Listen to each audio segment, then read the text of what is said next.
Hello friends, KSR academy commerce institute के YouTube channel पर एक बार फिर से आपका हार्दिक स्वागत है।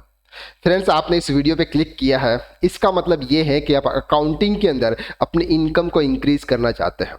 आप जो कुछ भी कमा रहे हैं जिससे आप अपनी फैमिली को सही तरह से सर्वाइव नहीं कर पा रहे हैं, यानी कि फैमिली के जो एक्सपेंसेस है उसको सही तरह से पूरा नहीं कर पा रहे हैं, और आप चाहते हैं कि सर मेरी ये जो इनकम है ना, ये इनकम मेरी बढ़ जाए, यानी कि मैं ज़्यादा पैसा कमाऊं और अपने फैमिली को वो सब कुछ सुख सुविधाएं दूं जो हर कोई देता है। लेकिन सर मैं तो भला रहा अकाउंटिंग फील्ड में, और अकाउंटिंग फील्ड में सर जॉब तो मेरी सब सुबह 10 से बजे लेके 6 बजे तक की है, 7 बजे तक की है, और मुझे 15 से 20 हजार रुपये सर मंथली इनकम होती है। तो मैं किस तरह से अपनी इनकम को इंक्रीज करूं और अपने फैमिली को सर्वाइव करूं? तो आपने सर सही वीडियो पे क्लिक किया हुआ है। आज हम इस वीडियो के अंदर देखने वाले हैं कि किस तरह से अकाउंटिंग फील्ड में रहकर भी हम अच्छी खासी इनकम जनरेट कर सकते हैं। सर महीने की लाख रुपए, 1.5 लाख, 2 लाख रुपए भी कमा सकते हैं। लेकिन इसके लिए आपको क्या क्या करना होगा, ये सब कुछ आज हम इस वीडियो के अंदर डिटेल में डिस्कस करते हैं। अगर आपने हमारे चैनल को अब तक सब्सक्राइब नहीं किया है तो प्लीज इस चैनल को पहले सब्सक्राइब कर लीजिएगा, ताकि आपको accounting, GST, Tally, TDS related videos आपको इस चैनल पर मिलने वाला। चलिए वीडियो को शुरू करते हैं। अब हम बात करते हैं यहां पर कि सर अकाउंटिंग के जो ऑप्शंस है ना, वो 2 टाइप के ऑप्शंस है। एक होता है सर फुल टाइम अकाउंटिंग, दूसरा होता है sir part time accounting. Full time accounting का मतलब तो आप इजीली समझ रहे हैं, क्योंकि आप हमेशा फुल टाइम जॉब ही करते हैं। आप सुबह 10 बजे, 11 बजे जाते हैं, शाम को 7 बजे, 8 बजे, जो भी आपका ऑफिस टाइमिंग होता है उसके हिसाब से सारा दिन थक के घर पे आते हैं, और घर पे आके आप आराम से टीवी देखते हैं और सो जाते हैं। ये आपका एक डेली रूटीन होता है, और उस रूटीन के हिसाब से फिर आप सोचते हो कि सर मेरी इनकम बढ़ जाए। सर ऐसा पॉसिबल नहीं है। तो आज हम क्या देखते हैं इस वीडियो के अंदर, जो आपको करना है सर क्या देखते हैं समझे। सर अगर आप कहीं पर भी फुल टाइम जॉब कर रहे हो और आपका जॉब का टाइम है फॉर एग्जांपल सुबह से लेके 10 बजे से लेके 7 बजे तक का, यानी कि आप 9 आवर्स किसी के वहां पर जॉब करते हो और आपको 25,000 रुपीज की सैलरी मिलती है। ओके 10 बजे से लेके 7 बजे तक आप 9 घंटे काम करते हो, 25,000 रुपीज की सैलरी मिलती है। सर मैं 25,000 सैलरी बहुत ज्यादा बता रहा हूँ, क्योंकि बहुत सारे एक से अकाउंटेंट है जिसको 10,000, 15,000 रुपए में काम कर रहे हैं। सर ज्यादा से ज्यादा 20,000 में काम करें, वो बहुत कम होते हैं जिनकी सैलरी 25,000, 30,000 रुपीज होती है। तो मार्केट में सर अकाउंटेंट को लोग ऐसे ही समझते हैं, क्योंकि उनको इतनी सैलरी नहीं देते हैं, लेकिन उनको ये नहीं मालूम है कि सर पूरा बिजनेस एक पर्सन हैंडल कर रहा है, यानी कि एक अकाउंटेंट पूरे बिजनेस को सही तरह से हैंडल कर रहा है। लेकिन उसकी जो सैलरी होती है वो बहुत कम होती है। जब भी कोई इंटरव्यू देने के लिए जाते हैं तो हमसे यही पूछते हैं, सर हमको किसी जॉब पर्सन से अकाउंटेंट की रिक्वायरमेंट होती है, वो बोलते हैं सर सस्ते में सस्ता मिल जाए, बस वो बंदा हमको बता दो सर। यानी कि सर अकाउंटेंट की जॉब इतनी नहीं होती है। तो सिंपल आप अगर फॉर एग्जाम्पल 25,000 रुपीज 7 यानी कि 9 घंटे अगर आप वहां पर देते हो और 25,000 रुपीज आप वहां से अर्न कर रहे हो। ओके अब सर आप वहां पर 9 घंटे तो देते हो, यानी कि 9 आवर्स तो देते हो, लेकिन आपका जो एक्टिव टाइम है, यानी कि आप सिर्फ 4 घंटे करते हो। काम कितने घंटे करते हो? सिर्फ 4 आवर्स में काम करते हो, और 9 घंटा आप पूरा वहां पे देते हो। यानी कि आप फुल टाइम जॉब कर रहे हो, 4 घंटे का काम है और 9 घंटे तक वहां पे रुकते हो। यानी कि सर आपके टाइम की वैल्यू नहीं है, आपको पैसों की वैल्यू है। अभी आपके टाइम की वैल्यू नहीं है। सर आपका टाइम कितना है? 9 घंटे जा रहा है, लेकिन आप 4 घंटे काम कर रहे हो और 5 घंटे आप फालतू के वेस्ट कर रहे हो। या तो आप कोई सर्चिंग करोगे, या फिर कोई रील्स देखोगे, कोई इंस्टा की पोस्ट देखोगे, या किसी से गपशप करोगे। सर अभी आपका सिर्फ गपशप करने का, इंस्टा देखने का टाइम नहीं है, क्योंकि आपकी फैमिली के लिए पैसों की जरूरत है, और जहां पर पैसों की जरूरत होती है ना, वहां इंस्टा विस्टा कुछ नहीं दिखता है सर आपको। तो आज हमको क्या करना है, उसमें देखना है यहाँ पे कि सर अगर आप कोई काम 4 घंटे का 9 घंटे में कर रहे हो, यानी कि 5 घंटे आप वेस्ट कर रहे हो, तो आप क्या कर सकते हो। सर आपको मालूम है कि ये 4 घंटे का काम है, सर मैं 4 घंटे में फिनिश कर सकता हूं, तो आप अपने बॉस को कन्विंस कीजिए। लेकिन ये कन्विंस कब करना है? ये कन्विंस कब करना है? जब आपके पास में कोई दूसरा काम तैयार हो। दूसरा काम तैयार का मतलब कि दूसरी जगह पे पार्ट टाइम जॉब, यानी कि 2 घंटे की जॉब, 3 घंटे की जॉब आपके पास में रेडी हो, तो उस कंडीशन में आप इस तरह की एक रिस्क ले सकते हैं। क्या रिस्क लेना है सर? आप अपना जो भी बॉस है उसको आप बता सकते हो कि सर ये जो 9 घंटे में यहाँ पे आता हूँ, सर 9 घंटे का मेरा काम नहीं है, ये क्या काम मैं 4 घंटे में सर फिनिश कर दूंगा आपका। तो सबसे सर मैं सिर्फ 4 घंटे आऊंगा, और आप मुझे जो 25,000 रुपीज दे रहे हैं, आप एक काम करिए सर 18,000 रुपीज आप मुझे दे दीजिएगा। तो आपके सर 7,000 रुपीज बच जाएंगे, और साथ में आपका काम तो वही होना है, आपका काम तो वही होना है, लेकिन आपके 7,000 रुपीज बच जाएंगे। तो आप सर यहां पर कितने ले रहे हो? 4 घंटे के आप 18,000 रुपये ले रहे हो। पहले आप 9 घंटे के रुपए कितने ले रहे थे सर? 25,000 रुपीज ले रहे थे। अब आप उनको बोलोगे सर 4 घंटे का 18,000 रुपए दे देंगे, तो बॉस आपका क्या करेगा सर? मान जाएगा।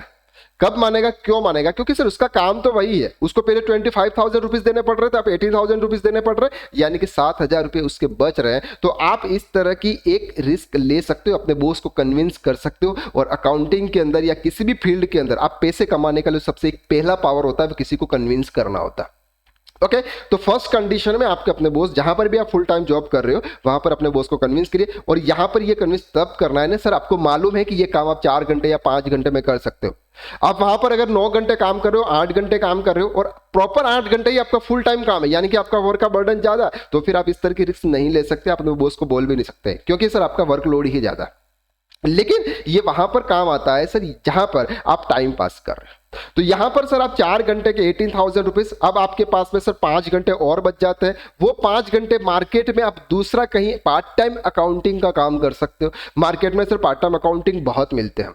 जो छोटे छोटे बिजनेसेस होते हैं वो फुल टाइम अकाउंटेंट नहीं रखते हैं, क्योंकि फुल टाइम अकाउंटेंट 15 से 20,000 रुपये लेता है। वही काम अगर आप दिन के 2 घंटे जाके या हफ्ते में 1 घंटा जाके या महीने में 2 घंटा जाके अगर आप उनका काम करो और 3,000 रुपये से लेके 5,000 रुपये तक नॉर्मली अगर आप चार्ज करते हो, तो सामने वाले के लिए तो सर बेनिफिशियल ही है और आपके लिए भी बेनिफिशियल है सर, कि अगर आप एक काम 1 घंटे डेली जाते हो और महीने के 3,000 रुपये ले लो, किसी से 5,000 रुपये ले लो, वो सर आपके मार्केट के हिसाब से डिपेंड करेगा कि आपका मार्केट में दूसरे लोग कितना पैसा ले रहे हैं, वैसा आप दूसरों से चार्ज करो। लेकिन सर ये कब है? जब ये तब है सर आपके पास में accounting, GST, income tax, TDS का अच्छी तरह से नॉलेज है, तो ही आप इस तरह की एक रिस्क ले सकते हो। अब हम बात कर रहे हैं सर आपको फुल टाइम जॉब करनी चाहिए या पार्ट टाइम जॉब करनी चाहिए। मतलब ये है कि अगर आपके अकाउंटिंग के अंदर आप न्यू है, आप कॉमर्स पास आउट है या फिर आप नॉन कॉमर्स ग्रेजुएट स्टूडेंट है, आपने अभी टेली या किसी का भी कोर्स किया हुआ है, आप फर्स्ट टाइम अकाउंटिंग जॉब के लिए जा रहे हो, तो सर आपको फुल टाइम अकाउंटिंग जॉब ही करनी है।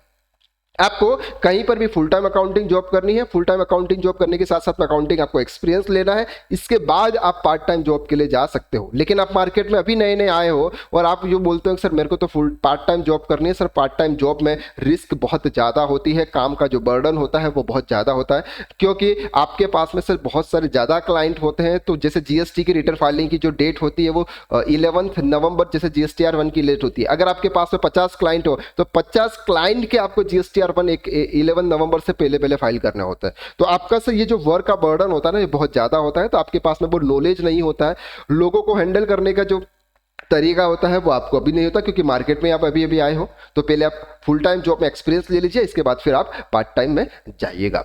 तो सर इनकम को अपनी इंक्रीज करने का ये सबसे अच्छा तरीका है कि आप अपने समय का यूज करें, न कि सर आप पैसों के देखें, आप समय का यूज करें।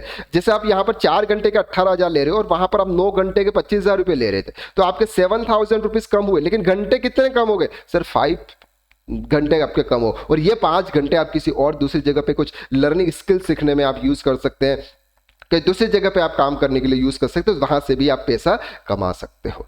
दूसरा, आप अकाउंटिंग फील्ड के अंदर आप टैक्स कंसल्टेंट बन जाइए, जहां पर आप अलग अलग सर्विस प्रोवाइड कीजिएगा, तो ये भी आप कर सकते हैं। सर हमारा टैक्स कंसल्टेंट का कोर्स है, अगर आप टैक्स कंसल्टेंट बनना चाहते हैं या फिर आपका अकाउंटिंग का नॉलेज आपका इतना अच्छा नहीं है, तो आप हमारा ये कोर्स ज्वाइन कर सकते हैं, जिसके अंदर आपका account, GST, Tally, TDS, TCS, income tax, GST, advance Excel, ये सब कुछ हम डिटेल्स में करवाते हैं। ये लाइव क्लासेस होती है, रात को 9:30 बजे से लेकर 11 बजे तक होती है, क्योंकि अधिकतर जॉब वाले पर्सन ही होते हैं, उनको आगे बढ़ना होता है।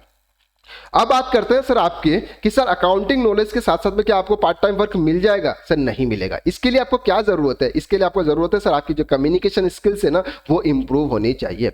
यानी कि आप लोगों को कन्विंस कर सके, वो पावर आप में होना चाहिए। क्योंकि वो कोई आपको काम क्यों देगा सर? वो आपको काम इसलिए देगा कि आप उनको कन्विंस करोगे सर आपका काम मुझे दे दीजिएगा, मैं आपको ये काम इतने कम समय में करता हूँ, मैं इन पर्सन का काम करता हूँ। आप उनका एग्जाम्पल दे सकते हैं जिनका आप काम करते हैं, उन पर्सन का आप एग्जाम्पल देके आप उनको बता सकते हैं कि मैं उनका सर 4 घंटे जाता हूं, वहां पर मैं इतना चार्ज करता हूं, आपका काम का लोड थोड़ा सा कम है, तो आप मुझे एक काम करिए सर 3,000 रुपीज दे दीजिएगा। इस तरह के आप 10 से 15 क्लाइंट्स आप इस तरह से बना सकते हैं। कभी कभी किसी क्लाइंट के वहां पर आपको सिर्फ हफ्ते में 1 दिन जाना होता है, जहां पर वर्कलोड ज्यादा नहीं होता है। किसी किसी वहां पे महीने में 1 दिन जाना होता है, और किसी किसी वहां पे साल में एक बार अगर उसका डेटा ले आओ, आप सही तरह से उसकी अकाउंटिंग कर सकते हो। तो जीएसटी के है या फिर नॉन जीएसटी, यानी कि जो जीएसटी में रजिस्टर्ड डीलर नहीं है, उनके साल में एक बार काम करो तो भी चल जाता है। लेकिन जो जीएसटी में रजिस्टर्ड डीलर है, उनकी मंथली अकाउंटिंग करनी होती है, क्योंकि हमको GSTR 1, GSTR TR3 भी प्रॉपरली फाइल करनी होती है। तो ये आप महीने में एक बार जाओगे, 50, 7, 8, 10 बिल, 15 बिल होंगे, तो आप एक साथ 2 घंटे बैठ के आप वहाँ पे इंसर्ट कर सकते हैं टेली प्राइम के अंदर, जहाँ पर आपकी वर्क स्पीड ज़्यादा होती है तो आप सही तरह से उसको काम कर सकते हो। लेकिन ये सिंपल सा तब होता है ना जब आपके पास में नॉलेज अच्छा है। तो ये रिस्क आप तब ले सकते हैं जब आपके पास में कोई दूसरी जॉब तैयार हो, यानी कि मार्केट में आपको काम मिल रहा है। सर काम का बर्डन आपको लेना होगा, अपने टाइम का यूज करना होगा, इंस्टा, फेसबुक ये सब आपको छोड़ना होगा, क्योंकि ये जब आप करोगे ना तो सर आपका जो माइंड है वो आपकी इसी के ऊपर लगा रहेगा। इससे बेटर ये है कि सर आपको जिस फील्ड में ज़्यादा पैसा मिल रहा है उस फील्ड पे अपने टाइम को यूज़ कीजिएगा, अपने दिमाग को यूज़ कीजिएगा, अपने सबकॉन्शियस माइंड को यूज़ कीजिएगा। तो आज की वीडियो में मैंने आपको डिटेल में एक्सप्लेन किया है कि सर आप अपनी इनकम को किस तरह से इंक्रीज कर सकते हैं। अगर ये वीडियो आपको अच्छा लगा तो वीडियो को लाइक कीजिएगा, शेयर कीजिएगा। अगर आपके कुछ भी कमेंट है, कुछ भी डाउट्स हैं तो प्लीज़ कमेंट करके ज़रूर बताइएगा। और अगर आपने हमारे चैनल को सब्सक्राइब नहीं किया है ना तो प्लीज़ इस चैनल को सब्सक्राइब कर लीजिएगा, ताकि आपको इस चैनल के ऊपर account, Tally, GST, income tax, TDS, TCS, advance Excel जैसे वीडियोस आपको इस चैनल पर मिलने वाला है। तो आज के लिए बस इतना ही, नेक्स्ट वीडियो में फिर से मुलाकात करते हैं, तब तक के लिए thank you so much, have a nice day.